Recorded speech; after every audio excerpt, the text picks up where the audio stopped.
Hey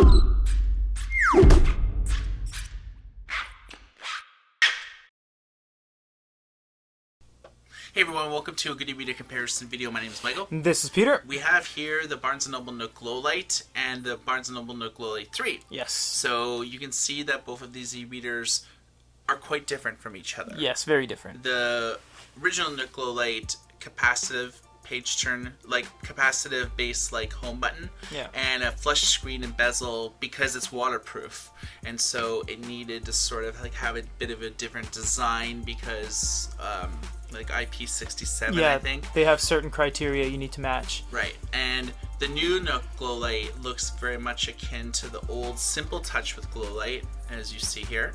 Very similar design features. It's thinner. It's like it's a deeper black. It has the physical page turn buttons are more pronounced. All the buttons are a little bit raised. I find that the torque is way better on this than the previous generation one.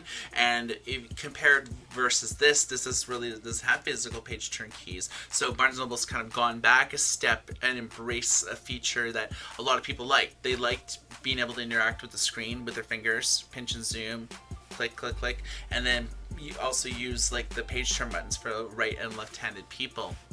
So looking at the back, you have kind of going back to their old roots, 2013. They have a nice kind of hard rubber power button up top and a USB with status indicator light on the bottom. And then on the previous Nook, couldn't look more different. You have kind of a double bezel going on with this kitchen tile-esque white sandpapery feel, non-physical page turn, non-physical home button, a bronze gold backing. It almost feels like metal, but it's just really plastic. USB on the bottom, power button sticking out of the side there. Kind of a very strange design feature that they jumped to, but like Mike said, it was for waterproofing concerns. If you look at just the text, I feel like that the new Nook, the text is crisper now. We're using the same line spacing, the same margins, the same font size. Everything's the same. Everything's like the same. Regular. You're not crazy. I agree too. When we first made these the same settings, this does look better. Right off the bat, page turn keys. Now let's just let's click the pages and see like if page turn speed is the same. This is where it really changes because as we turn pages, you see they're both pretty fast. But in order to really swoop by everything, you do need the Nook Glowlight 3 because this has quick page turn, which you just hold it and it runs through everything. There's no other e-reader that does this. The only other one that comes close is the Japanese only exclusive Amazon manga model, but that one only does it on manga.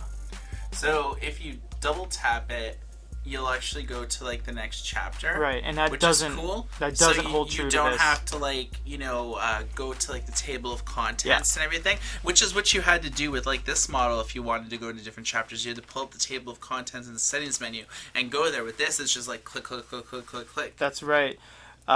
Because of the latest update, this also has the copy paste function, which is really cool. You can copy text, go back into a long press, and we'll make a note to show the keyboards.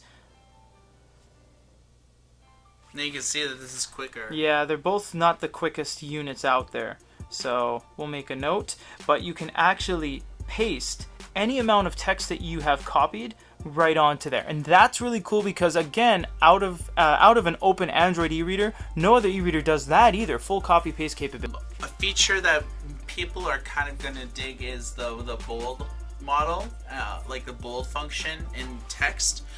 It works with all fonts.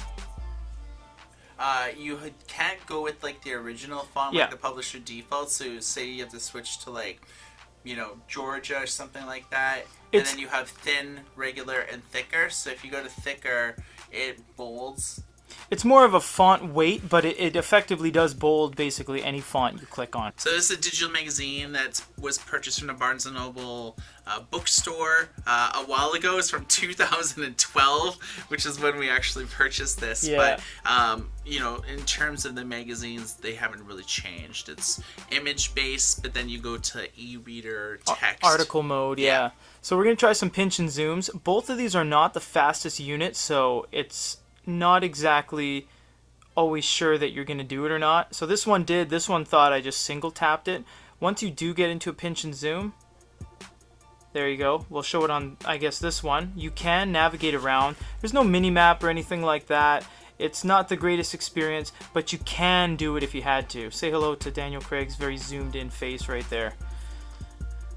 Bond. So we'll turn some pages.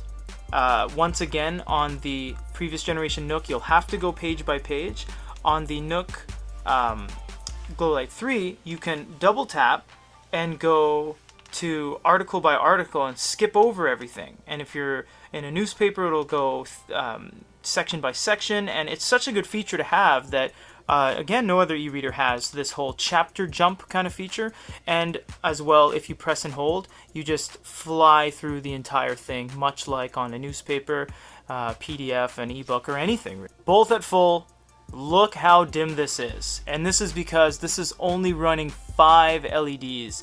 This is running 7 white LEDs and 6 yellow LEDs, which are actually anywhere between cool and warm, are active together at the same time. And this running the night mode, you can turn it to extreme orange warmth or extreme cool. You also have an auto feature to color shift throughout the day, meaning it matches what time of day you're in. So it's 1:38, it'll adjust it accordingly. But look how washed out this is because of the lack of LEDs. The back here is completely inconsistent. The background, it's white gray here, it's like yellowy gray at the bottom, whereas the white spaces on the Nook Glowlight 3 are completely consistent throughout every page. Side by side, I think you guys can see for yourselves that the Nook Glowlight 3 really blows away the Nook Glowlight out of the water. Yeah.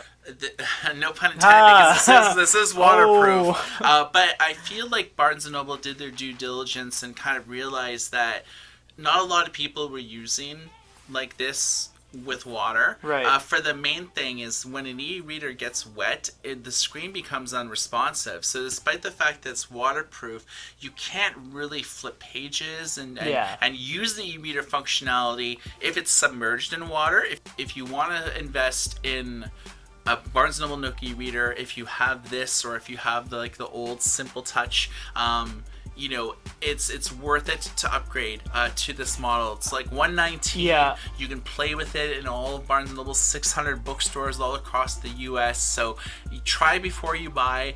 But we feel, knowing e-readers, that this is probably the best Barnes & Noble e-reader that they've ever made. I agree. I wouldn't even buy this one used. I would just buy this one new. It's priced well enough that it's just pretty much better in every way. Okay, so thanks for watching, everyone. This is a comparison video of the Barnes & Noble Nook Glowlight 3 versus the Nook Glowlight.